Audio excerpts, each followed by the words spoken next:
পুনর্বহাল।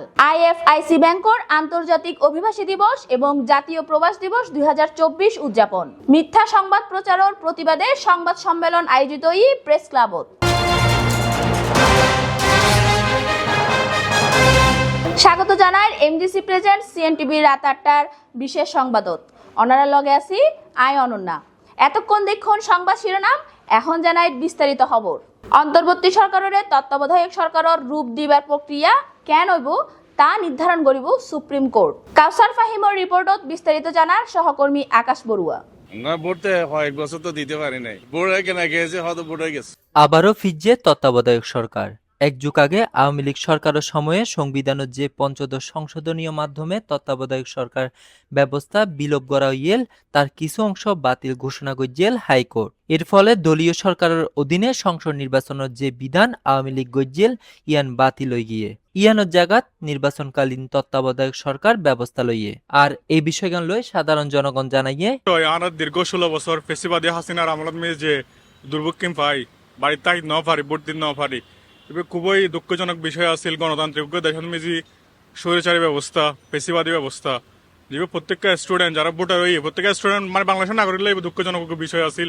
এবং দীর্ঘ 16 বছর এবং রিসেন্টলি জুলাই আগস্ট যে গণ অভ্যুত্থান ছাত্র জনতার, এটা ওনারা দেখুন কিভাবে নির্মমভাবে শিক্ষার্থী হল এবং জনতা মারা হই এবং শেষ পর্যন্ত বাধ্য হয়ে 5 আগস্ট দেশ সারি পালিয়ে যাওয়ার বাধ্য হই।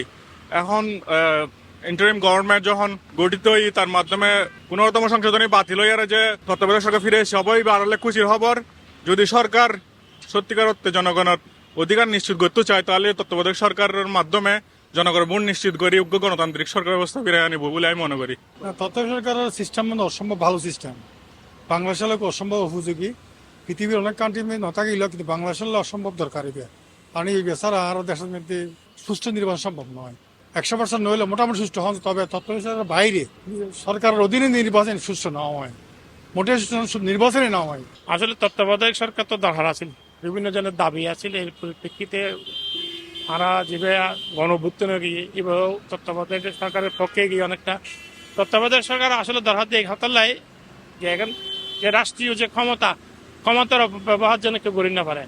একটা নিউট্রাল গভর্নমেন্ট আয়ারে বেড়ে সুন্দর করে সাজায় একটা নির্বাচন প্রক্রিয়ার মাধ্যমে একটা নতুন রাজনৈতিক দলের ক্ষমতা টানবে, এটাই হল তত্ত্বাবধায়ক সরকারের মূল বৈশিষ্ট্য। তত্ত্বাবধায়ক সরকারের আন্ডারে যদি নির্বাচন হয় 2007-08 দেখি এবং 91 সালে যদিও ছোট ছিলাম দেখি, কিন্তু তত্ত্বাবধায়ক সরকারের আমলে যে নির্বাচনী খুবই সুষ্ঠু, বিশেষ করে 2008, 1996 এবং 2001 নির্বাচনী খুব ভালো সুষ্ঠু নির্বাচনী।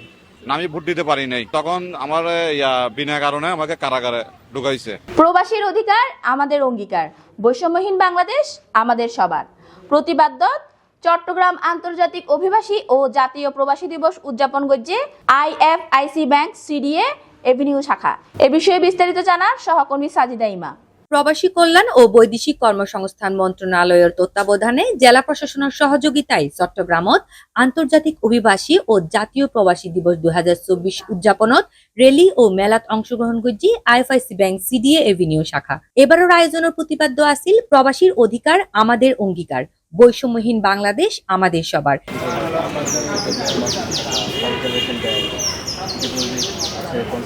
এই মেলাত সঠিক সময় নিয়ম মানিয়ে এবং প্রশিক্ষণ গ্রহণ করি প্রবাসত যাইতে আগ্রহী অকলরে বিদেশ যাবার আহ্বান জানানো হয়। এছাড়াও মেলাত মাঝি অভিবাসন প্রত্যাশী ও প্রবাসত গমনে আগ্রহী কর্মী অকলরে সঠিক ব্যাংকিং চ্যানেল ব্যবহার করি দেশের রেমিটেন্স পাঠাবার সহজ প্রক্রিয়া সম্পর্কেও সম্মুখ ধারণা প্রদান করা হয়। সারা দেশত প্রায় 1400 শাখা উপশাখাত আছে আইএফআইসি ব্যাংকের ওয়ান স্টপ সার্ভিস এবং এক কাউন্টারের মধ্যে রেমিটেন্স সহ ব্যাক ধরনের ব্যাংকিং সেবা তারা প্রদান করি তাহে। এছাড়াও বিদেশত টিয়া ফাড়াইলে বাড়তি 2.5% সরকারি প্রণোদনাও তারা দিতাহে দ্রুত ও ঝামেলাহীন ভাবে।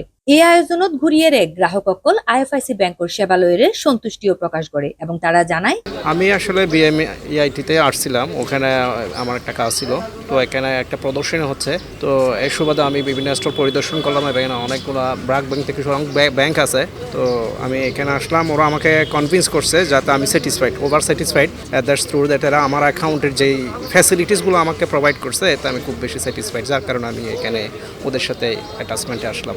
ডেফিনেটলি এটা যারা অ্যাব্রোডিং থাকে তাদের মধ্যে যে কার্ডটা ইন্টারন্যাশনালি যে ইউজ করা যায় ওটার যে ফ্যাসিলিটিস থাকে, তারপরে এদের যে আপনার মুনাফা ভিত্তিক যে হিসাবগুলো এগুলো তো খুব বেশি উপকারী আর কি, এসেনশিয়াল।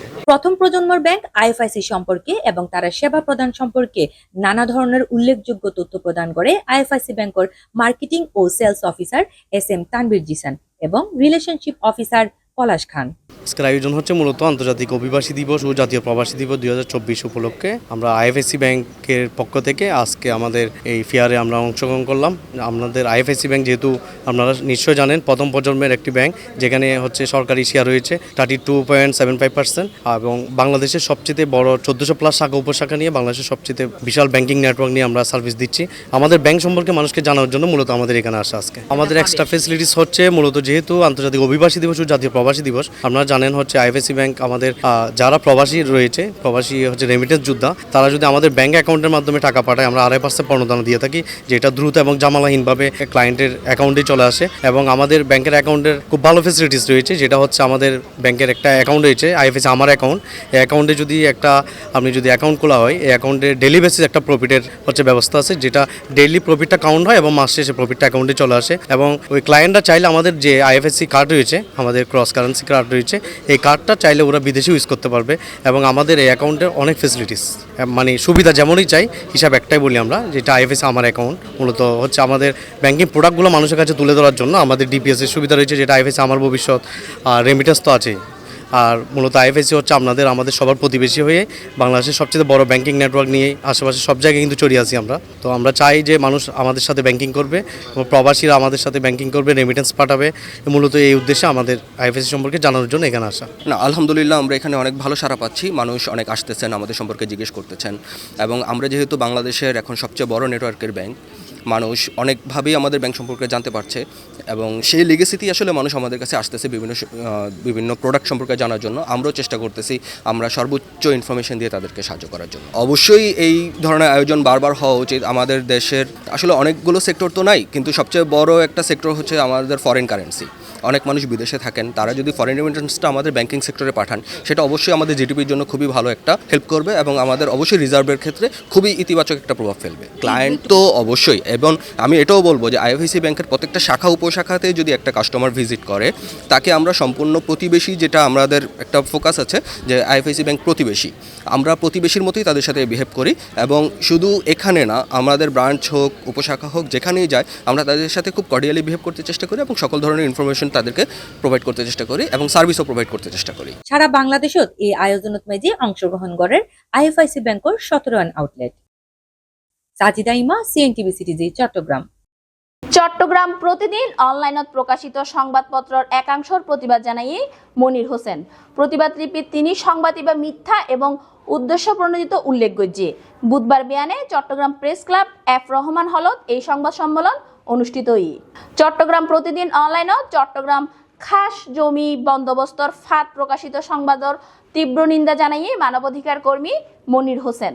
সংবাদ সম্মেলনত লিখিত আকারে বক্তব্য দিয়ে মানবাধিকার কর্মী মোহাম্মদ মনির হোসেন এ সময় তিনি জানাইয়ে চট্টগ্রামোত্তন প্রকাশিত মাদকর সংবাদ প্রচারের কারণে চিহ্নিত কিছু মাদক ব্যবসায়ী বিভিন্নভাবে ক্ষতি সাধনের চেষ্টা চালার। তারই অংশ হিসেবে ব্যানার পোস্টারিং, ফেসবুকত লেখালেখি তারা চালাই যার। তারই ধারাবাহিকতায় চট্টগ্রামের স্থানীয় অনলাইন মিডিয়াত গত 17 তারিখ 12 মাস 2024 ইংরেজি তারিখর পত্রিকাত চট্টগ্রাম খাস জমি বন্দোবস্তর ফাঁদ এমন শিরোনামত যে খবর পরিবেশন করা হয় তাতে আরে জড়ানোই প্রকাশিত খবরত আর যে সম্পৃক্ততা দেখানোই তা সম্পূর্ণ উদ্দেশ্য প্রণোদিত, ভিত্তিহীন, অবাস্তব এবং কল্পনাপ্রসূত। তিনি আরো উল্লেখ করে থাকে যে তারা অপপ্রচারের বিরুদ্ধে বিভিন্ন সময় থানা, জিডি এবং বিভিন্ন প্রশাসনিক দপ্তরত অভিযোগ তারা দিয়ে। তিনি আরো জানাই আরে সামাজিক এবং হেয় প্রতিপন্ন গরিবের অভিপ্রায়ে আর ভাবমূর্তি নষ্ট গরিবের অপচেষ্টায় কেউর দ্বারা প্ররোচিত এ ধরনের উগ্র সংবাদ পরিবেশনার অপপ্রয়াস চালানোই।